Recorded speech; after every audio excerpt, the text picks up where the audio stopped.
Andy Warwick, UAF Business Leader of the Year. With a proud 3-generation family tradition of graduating from UAF.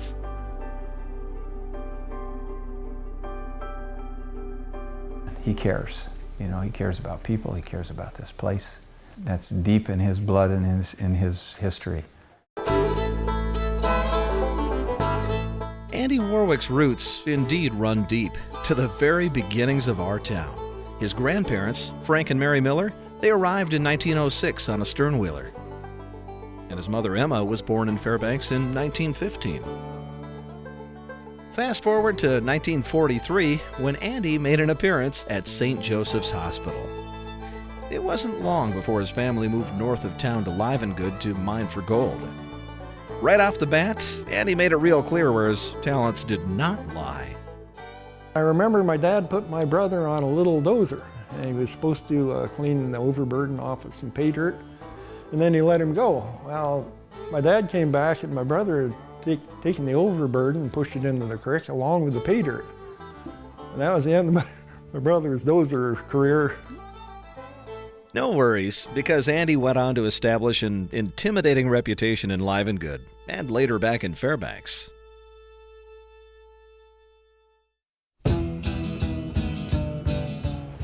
So Boots is an infamous nickname of Andy Warwick. I think it's because he wore engineer boots, and those of us from the south side of the river were afraid to go to the north side of the river because Boots was there. Everybody called him Boots because everybody in the mining, especially the kids, had boots and overalls. That's it.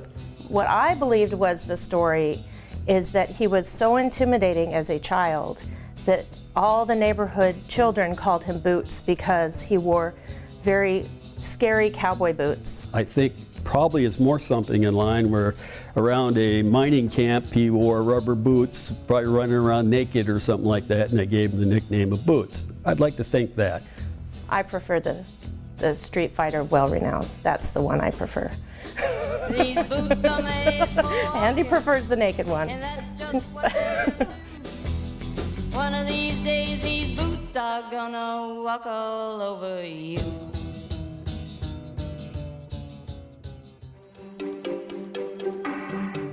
Now, despite all efforts to the contrary, Andy managed to graduate from Lathrop High School in 1961. After a brief time at both Oregon State University and the University of Oregon, he returned to graduate in 1966 from UAF's School of Management with a degree in business. It was at the University of Oregon that Andy further cemented his reputation, one that would many years later come to haunt him.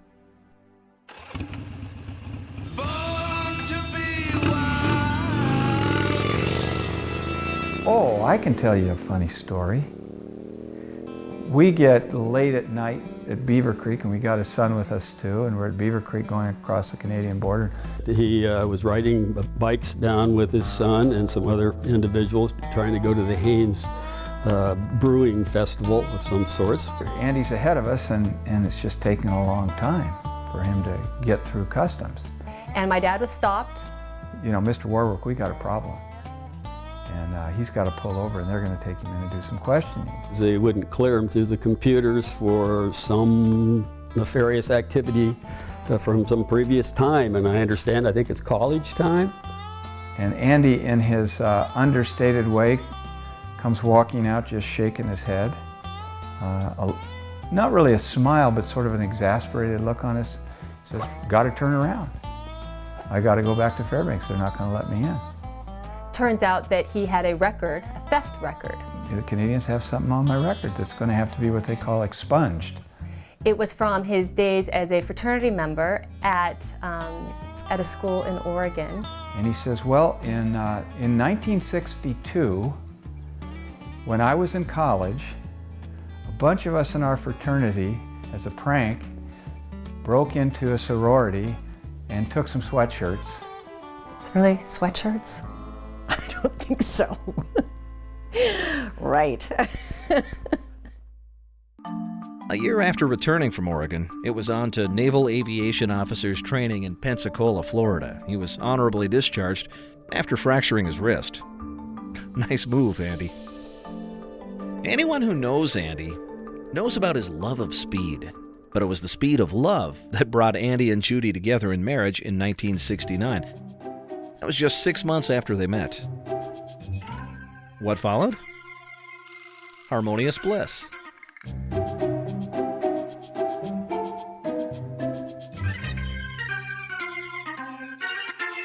My parents are newlyweds, they're pretty close to being newlyweds at the time, and they had this gorgeous Irish setter. Rusty. We had just gone out, and Andy was not in favor of buying new furniture, but we bought this new couch, which was actually 3 couches. And so they were gone one night. They were probably out with the Dotsons and I don't know who else. We went out for dinner, came back. I'm looking in the window as Andy's fumbling at the door, the key, and I gasp. And Rusty had chewed up a brand new couch that Boots and Judy had bought. There is stuffing hanging from the pictures on the wall. He has destroyed all 3 of the couches. And my dad was furious. Andy was beside himself. He got the shotgun out of the closet. And he's holding the gun and he's pointing at the dog and my mom's jumping in front. So I'm standing in front of the dog going, "Oh, don't shoot Rusty, don't shoot Rusty." Don't shoot the dog, don't shoot the dog. Oh, he's just like this, and so I took him back to the bedroom, gave him a massage to calm him down. And obviously he didn't shoot it. And the next morning I asked Andy, I said, "Would you please unload that gun? It makes me real nervous." He said, "Oh, it wasn't loaded."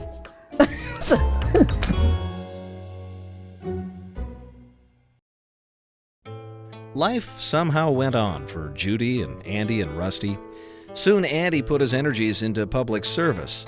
In 1972, he was elected to the Alaska State House, serving 2 terms. The precincts that I had gone door to door, I had done very well in. And those that I had not gone door to door, I had not fared as well as I had in the other one. I knocked on virtually every door in Fairbanks. When the smoke had cleared on election night 1970, Andy Warwick was #1 vote-getter. In 1974, he ran for lieutenant governor. Ironically, his good friend Bill Gordon ran the campaign of his opponent, Lowell Thomas Jr. If he had had more money and more time, it would have been Hammond Warwick in that administration. And that wouldn't have bothered me one bit. In 1976, Andy was appointed Commissioner of Administration. One responsibility was to create the state budget for Governor Hammond. Pre-pipeline, pre-Prudhoe Bay, he had to put together the state budget for under $800 million.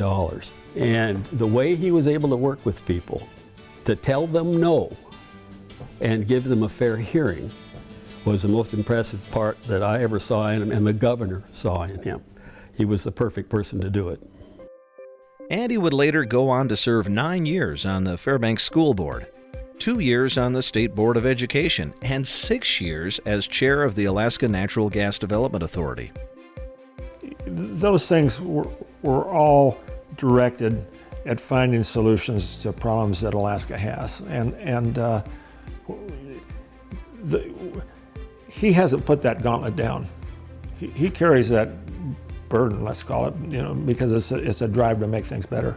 A lot of things he's done are very community driven.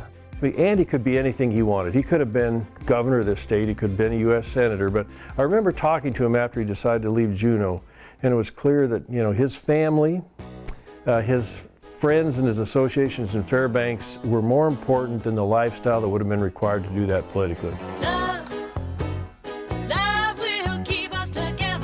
In the mid-70s and early 80s, family did indeed become more important when Andy and Judy decided to, actually start one. They welcomed 3 children into this world. Sydney in 1974, Zach in 76, and Jesse in 1981. I think of him as a dad who was there for everything every recital, every ski trip, everything. He was present. And we're very lucky for that. I really only had 2 rules when I grew up: stay out of jail and get good grades. Once when I was in high school, I may have had a party, and there may have been a lot of people at that party. When my father came home after this party, he was very upset. He wrote down several of my punishments, one being that my door was to be removed from its hinges for 2 weeks. He was a smart enough man to know that when you remove privacy from a teenage girl, her world ends. After leaving public office, Andy began his career as a CPA, establishing Warwick and Chicora in 1978.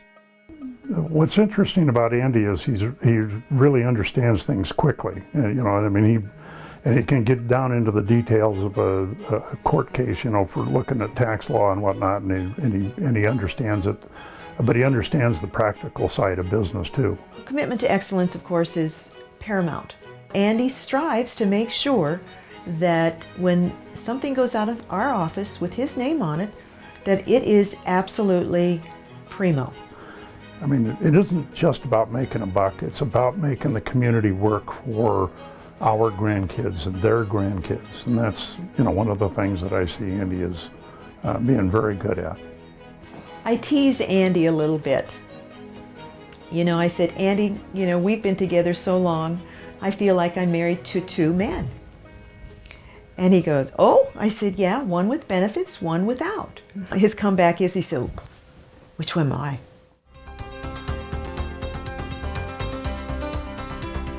Andy's a unique individual from a standpoint of his work-life balance. You know, Andy's one of these guys that works really hard and he plays even harder. Andy's always been a guy for adventure. You know, he'll try anything new. To some people, my dad is known as the Hammer. He's a crazy, fearless, great motorcycle rider. There's no way I could keep up with him on dirt and gravel. And I've seen Andy on a snow machine boondocking through the Alaska range at 90 miles an hour, or on his BMW motorcycle running down the Alaska highway at 130 miles an hour. So I don't know too many 70-year-old men that's out ski juring. But I love the vision of an accountant jumping out randomly into the snow with his dogs and taking off to the hinterlands. We have an ongoing battle to see who can reach the highest level on the stair climber for the longest amount of time. You would think that I should win. I'm 47 and Andy's 72, I think, but it's a dead heat. All I can say is he's an animal. In the late 1990s, the city of Fairbanks decided to sell the water and sewer utilities. Andy was a part of a group of local businessmen who stepped up to purchase them. The skills he brought to the process were instrumental in creating Fairbanks Sewer and Water. You know, somebody was going to buy that part of the utility system, and other people had the opportunity. This group did it. They made it work. You want it to be privatized by good people that live here, that work here, that have friends and families that are going to be customers of that utility, because that provides that sense of balance. It was very important to them that they hire locally, they spend their money locally as much as they possibly could to support local businesses. And they also understood that the utilities were the backbone for the community. Today, Andy remains the chair of the board of directors of Fairbanks Sewer and Water and has been a member of the Doyon Utilities LLC Management Committee since its inception back in 2005. Andy, he was so instrumental in both the Golden Heart Utilities and in Doyon Utilities and helping put those companies together. I think he has a really good ability to kind of cut through the noise of an issue and kind of get to the root of it. Without his wisdom and his know-how to get things done, I don't think we would be where we are today.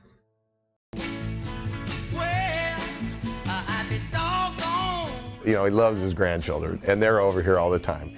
And I said, only Andy can make picking up dog poop exciting. Those girls are falling around and they're fighting over who gets to do the scooping. Instead of downgrading and getting a smaller home, my parents purchased a home that's about twice the size of the house I grew up in. And I believe it's so that their 7 dogs have more room than their children did. Well, the dogs pretty much run our lives, if that's what you mean. So nowadays, the dogs, they shred his van or do whatever else to any furniture, anything they really want.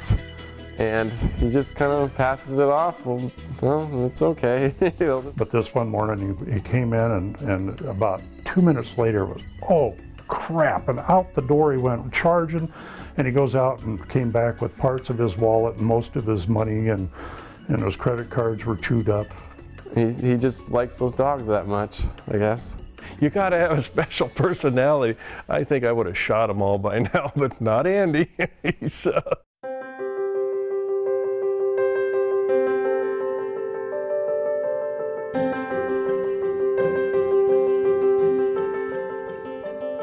Andy could have just been a business owner and done his thing, but he did more than that. He was a mentor to many, many people along the way. You gotta love that about a guy that's just still willing to help young people in the community try to be successful. I've known Andy and Judy and the kids since I was a kid, and certainly Andy. I've known him for as long as I knew that I needed a father figure and a mentor. Absent a father figure, single mother, working her butt off to take care of things. A father figure is absolutely invaluable. And what was passed on from Andy was the importance of education. And for me to break any cycle that certainly I was in or my family may have been in, it was most likely going to come through education. There isn't a single career decision that I've made where I didn't go and consult with Andy. There was this father-son connection, and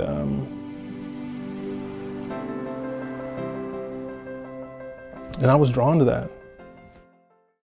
He just has deep roots here, and I think he truly is committed to this community. Yeah, Andy's a real special individual. I'm just amazed at the number of folks that do stop in and see him. I have never, ever, in the years that I've known him, see him turn away anybody. When I think of my heroes, Andy Warwick comes to my mind, and the reason is you can't live in Alaska just to receive. You gotta give, and he's at the top of that list. I'm absolutely convinced that there are plenty of times he's taken on the chin because it was the right thing to do. Paid taxes, upstanding citizens, stayed out of jail, and that's hard to beat. He's a doer and gets it done. He doesn't care about the publicity that goes with it. He does it very quietly and very much behind the scenes. If people only knew what he did for the community. And leading means also doing the right thing by people and caring about other people, and I've absolutely felt that from Andy. The best kind of respect, it's the respect that you earn, right? So it's not what you say, it's your actions. And when you interact with Andy or see what he's done, and certainly what his family has done, the actions speak so loud. He has a lot of respect for folks, for working folks, and I think that that's what you see when you see Andy. It's about the fact that his heart and soul is with this community, and he does everything in his power to make sure that my grandkids will be able to grow up here. He certainly deserves this kind of recognition. You know, an accountant, I mean, what could be more boring, really?